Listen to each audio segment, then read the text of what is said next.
¿Qué tal, comunidad de Estudiar? Bienvenidos una vez más a nuestro segmento de historia. Hoy vamos a sumergirnos en la vida de una figura clave, pero que a menudo pasa desapercibida, Mariano Paredes, un hombre que tuvo la difícil tarea de gobernar a la sombra de uno de los personajes más poderosos de la historia de Guatemala. Para entender bien quién fue y qué hizo, vamos a recorrer su historia en 5 etapas clave. Veremos cómo llegó al poder, el reto que significó el regreso del caudillo, su papel en una batalla legendaria, su destino final y, por supuesto, qué nos dejó su presidencia. Vamos a empezar. Bueno, para empezar, hay que imaginarse la Guatemala de 1848. El hombre fuerte, el caudillo Rafael Carrera, acaba de renunciar a la presidencia. Y claro, el país, que ya estaba acostumbrado a su liderazgo firme, de repente se encuentra en medio de un caos político tremendo. Y esa era la pregunta que estaba en la mente de todos. La salida de Carrera dejó un vacío de poder gigantesco. La situación era caótica. La autoridad no se respetaba y los presidentes simplemente no duraban nada en el cargo.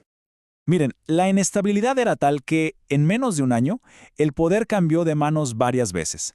La asamblea estaba desesperada, necesitaban a alguien que pudiera poner orden, y por eso recurrieron a un militar, Mariano Paredes.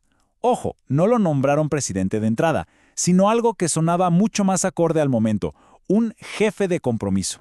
Su misión era súper clara y directa, usar su experiencia militar para calmar las aguas de un país que ardía. Su tarea número 1 era aplastar la rebelión de los hermanos Cruz, que andaban con la idea de un estado de los Altos independiente y amenazaban con romper Guatemala en pedazos. Pero, a ver, el mayor desafío de Paredes no eran las rebeliones internas, para nada. Era una sombra enorme que lo cubría todo, la sombra de Rafael Carrera, el hombre que todos sabían que, tarde o temprano, iba a volver del exilio. Y esto obligó a Paredes a jugar un juego político muy peligroso. De cara al público, su gobierno decía no, Carrera no puede volver. Pero por lo bajo, en privado, sabían que era imposible detenerlo, y que quizás hasta lo necesitaban para estabilizar el país. Así que, en secreto, le abrieron la puerta. Y así llegaron a una solución bastante particular. Paredes seguía siendo el presidente, pero cuando Carrera regresó, en agosto de 1849, lo nombraron comandante general de las armas. En la práctica, esto creó un gobierno con 2 cabezas. Una política, la de Paredes, y otra militar, la de Carrera. Y ya se imaginarán quién tenía el poder de verdad.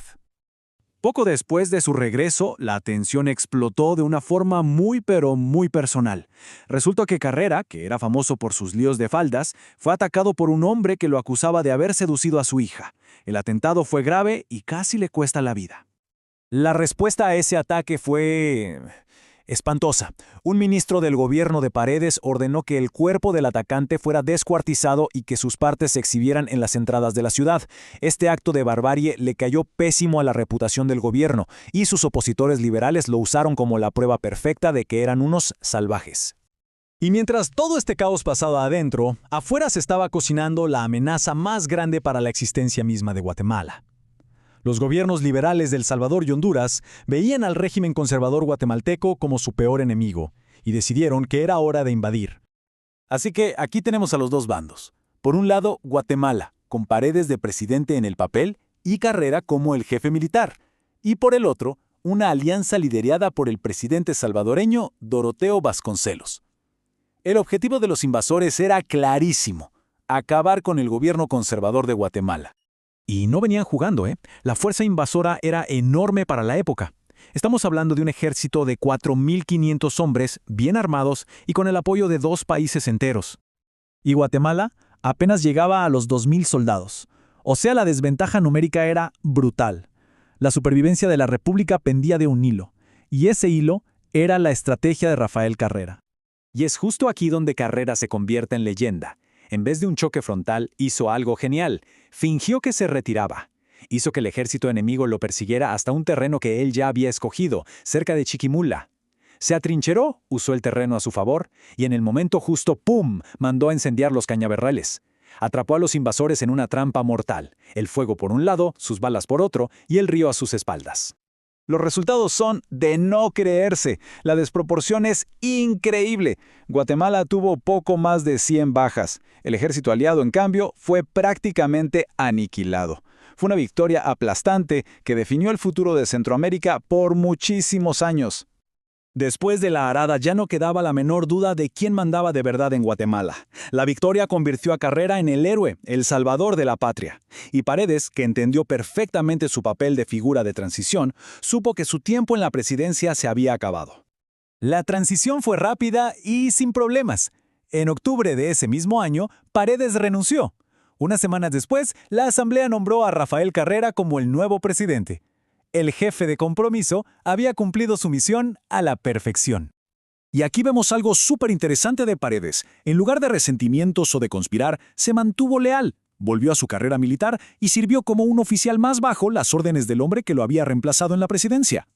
Sin embargo, la relación era complicada. Como lo sugiere con un poco de ironía el historiador Lorenzo Montúfar, es muy posible que Carrera, a pesar de la lealtad de Paredes, prefiriera tener a su antecesor, digamos que a una distancia prudente. Y esa distancia se hizo muy real en 1856. Paredes recibió su última gran misión, comandar a las tropas guatemaltecas que iban a pelear en Nicaragua contra el aventurero estadounidense William Walker. Pero el destino de Paredes no era morir por una bala, no. Como le pasó a miles en esa guerra, fue víctima de un enemigo mucho más letal, la epidemia de cólera. Murió por la enfermedad en Granada, Nicaragua, lejos, muy lejos de su patria. Entonces, después de todo esto, ¿cómo recordamos a Mariano Paredes? Su presidencia fue corta y siempre eclipsada por Carrera, pero eso no quiere decir que no fuera importante. Hagamos un balance final. A ver, en sus logros hay que darle el crédito de que mantuvo al país a flote en medio del caos. Impulsó el comercio y algunos proyectos importantes, pero claro, los desafíos eran enormes, con problemas por todos lados, y sobre todo con la sombra de Carrera siempre encima.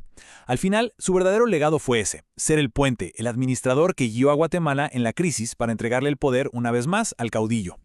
Y la historia de Paredes nos deja con esta pregunta fundamental.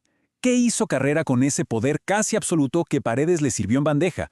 Bueno, pues esa es justo la historia que vamos a analizar en nuestra próxima entrega, cuando veamos por qué y cómo fue el segundo y definitivo mandato de Rafael Carrera. Muchísimas gracias por acompañarnos. No se olviden de seguirnos en TikTok, YouTube y Facebook como Estudia. Nos vemos en la próxima.